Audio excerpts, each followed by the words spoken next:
Hello everybody and welcome to the HHAAO Seder Building Workshop. I'm Molly Board and today we're going to be learning how to build a Seder plate. Let's get to it. The Seder plate. Jews love eating, so what better way to remember the story of going out of Egypt than with food? Today, we are going to be making a Seder plate, but not only that, we are going to explain what goes on that plate and how it goes on that plate. For this activity, you will need a large paper plate. You will need 6 mini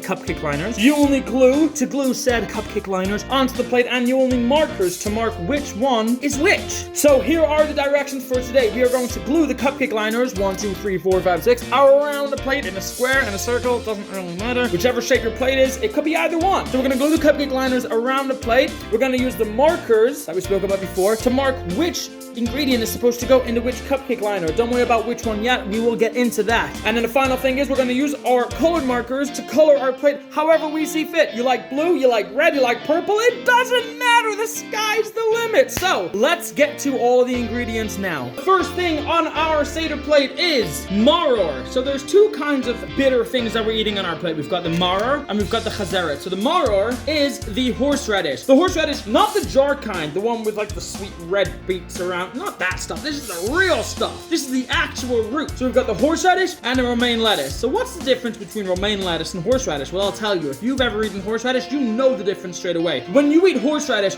your eyes start to water, your mouth starts to burn, and the first thing you yell is, water, oh, water, water, I need water. But when you eat romaine lettuce, you're like, Caesar salad? Sweet. Well, this is two kinds of bitterness. I'll tell you what I mean. Maror, horseradish, as soon as you eat it, it's bitter straight away. You don't need anybody telling you it's bitter. You don't need to eat it for a certain amount of time. As soon as this thing goes in your mouth, you know, I need water straight away. This tastes pretty good at the beginning, but then if you keep on eating it and you eat it long enough, it starts to get bitter. Ladies and gentlemen, our time in Egypt was pretty bitter from the start, at the end, the whole way through. So this is representing the two different kinds of bitter that there was in Egypt. It was bitter right at the beginning, but even after time, it got worse. It just got worse. It never got better. It just got worse and worse and worse. So we got the chazeret, which goes right at the bottom middle, and we got the maror, which is going to go right in the top middle. Next thing that I want to talk about down here, this is the bottom left corner. It might look like it's right on your screen, but it's the bottom left corner, is karpas, a small, tiny vegetable. Many use parsley. I like to use celery, so we dip it into our salt water, which represents our tears that we cried in Egypt, and we pull it out of our salt water, just like the Jews were pulled out of Egypt, and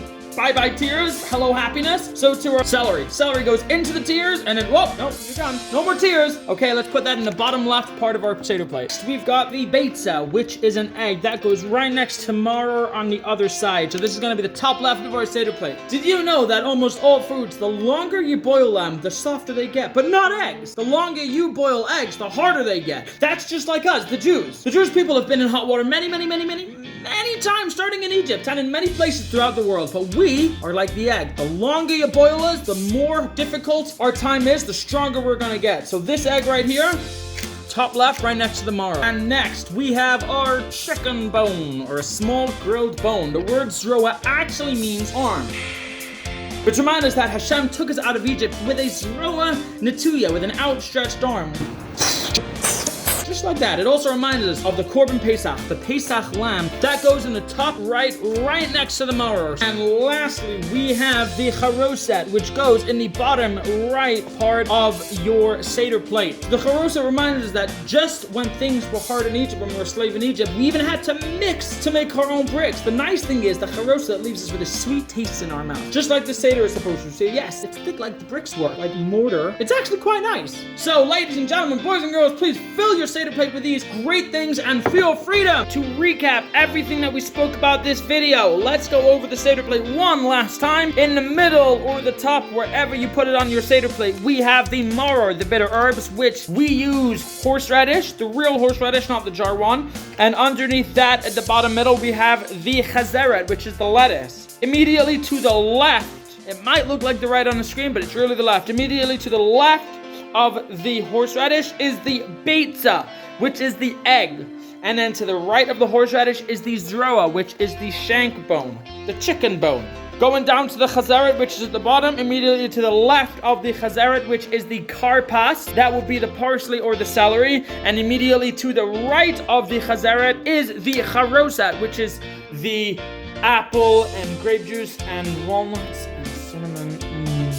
Anyway, that mixture that we had before, that goes to the right of the chazeret. Gentlemen, boys and girls, I really had a good time building a Seder plate with you. I hope you had a good time building a Seder plate with me. I cannot wait to see you all after Pesach. I'm looking forward. I hope you all have an amazing Pesach, and I'm really looking forward to seeing you all. Chag Sameach Pesach!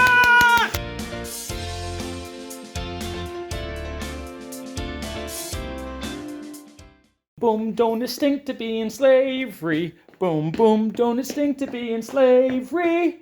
Working and lifting all day long. Boom, boom, don't it stink to be in slavery?